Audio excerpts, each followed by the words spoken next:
Hello guys, welcome back to the channel JMD academy. अभी लास्ट कुछ वीडियोस में आप लोगों के सारे डाउट्स मैंने क्लियर किए थे, जहाँ पे मैंने आपको बताया था कि मेजरली अगस्त बैच और फरवरी बैच में क्या डिफरेंस रहता है, फरवरी बैच में कौन कौन सी कंपनीज आती हैं, उन कंपनीज का क्या क्या एलिजिबिलिटी रहती है। इन वीडियोज़ में आप लोगों ने कुछ शब्द सुने होंगे मेरे मुँह से, इंटरनल कंपनी, एक्सटर्नल कंपनी।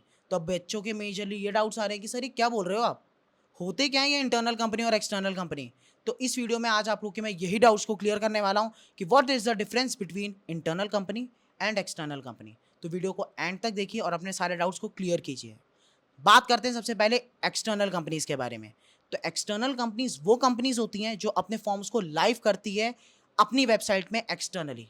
वो किसी भी कॉलेज, किसी भी रिज्यूमे के बेस पे नहीं रहती अपने बच्चों को।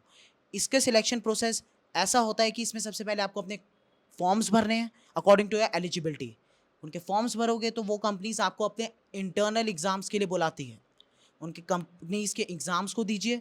अगर उनका एग्ज़ाम आप क्लियर करते हैं तो फिर आपको उनके इंटरव्यूज़ के लिए बुलाया जाता है। सेकेंड स्टेप, अगर आप उनके इंटरव्यू राउंड को क्लियर करते हो then with third step will be there psychometric test. उस राउंड को भी you have to clear and the fourth round will be medical. ये चारों स्टेप अगर आप पूरे करते हो तो आपको उनकी स्पॉन्सरशिप मिलती है। बट स्पॉन्सरशिप लेटर के लिए आपको अपनी रैंक भी उनको देनी होगी। फिर उनकी मेरिट लिस्ट निकलती है and you will be getting selected and getting the sponsorship letter through that company. तो ये होता है selection process of an external company.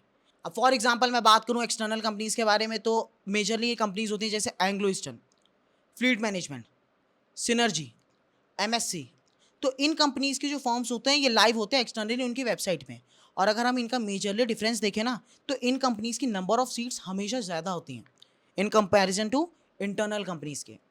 अब मैं बात करता हूँ इंटरनल कंपनीज के बारे में। तो इंटरनल कंपनीज का सिलेक्शन प्रोसेस थोड़ा सा अलग होता है, क्योंकि ये कंपनीज कभी भी एक्सटर्नली आती नहीं है, अपने डायरेक्टली फॉर्म्स आउट ही नहीं करती है। ये कंपनीज हमेशा कॉलेजेस के थ्रू पे आती है। अब जैसे आप लोगों ने हमेशा से फॉर्म भरे होंगे Ganpat university, Tolani maritime institute for DNS, TS Rahman for DNS, HIMT, AMET university for DNS. तो ये कंपनीज कॉलेजेस के थ्रू पे आती है। अब इन कंपनीज के लिए आपको सबसे पहले कॉलेजेस के फॉर्म भरने ज़रूरी हैं। अगर आप इनके कॉलेजेस के फॉर्म भरते हैं तो कॉलेजेस पहले अपने रिटन एग्जाम लेती है, फिर उसके बाद अपना इंटरव्यू लेती है और उनमें से कुछ बच्चों को शॉर्टलिस्ट करती है। जो शॉर्टलिस्टेड बच्चे होते हैं उनके उनको रिज्यूमे लेने होते हैं। वो रिज्यूमे उनके कंपनीज पे भेजे जाते हैं। तो अब बात करते हैं इंटरनल कंपनीज के बारे में। तो इनका सिलेक्शन प्रोसेस थोड़ा अटपटा और लॉन्ग रहता है, क्योंकि ये कभी भी अपने फॉर्म्स को एक्सटर्नली आउट करते ही नहीं है। इसके लिए आपको कॉलेजेस के फॉर्म भरने पड़ते हैं। अब जैसे कॉलेजेस की मैं बात करूँ तो Ganpat university, AMET, Tolani marine time institute, HIMT. तो ये कंपनी कॉलेजेस जो होते हैं ये अपने फॉर्म्स आउट करते हैं। आपको इनके फॉर्म्स भरने ज़रूरी हैं। इनके फॉर्म्स भरिए, इनका रिटन टेस्ट क्लियर कीजिए। अब जैसे तो आपने सुना होगा टीएमआई सेट होता है, गणपत यूनिवर्सिटी का 90 मार्क्स का टेस्ट होता है। तो आपको पहले वो क्लियर करना ज़रूरी है। अगर वो क्लियर करते हो तो फिर आपको उनके इंटरव्यू राउंड के लिए शॉर्टलिस्ट किया जाता है। अगर आप उनके इंटरव्यू राउंड को क्लियर करते हैं तब जाके आप कहीं शॉर्टलिस्ट होते हैं उन स्पेसिफिक बच्चों के लिए जिनको उस कॉलेज ने सिलेक्ट किया है। फिर उन कॉलेजेस को आपको अपने रिज्यूमे भेजने होते हैं, सीवी भेजने होते हैं। फिर उन सीवी और उनके जो स्टैट्स होते हैं उन दोनों को मिला के वो कंपनीज़ को भेजती हैं जो अंदर इंटरनली आई होती हैं।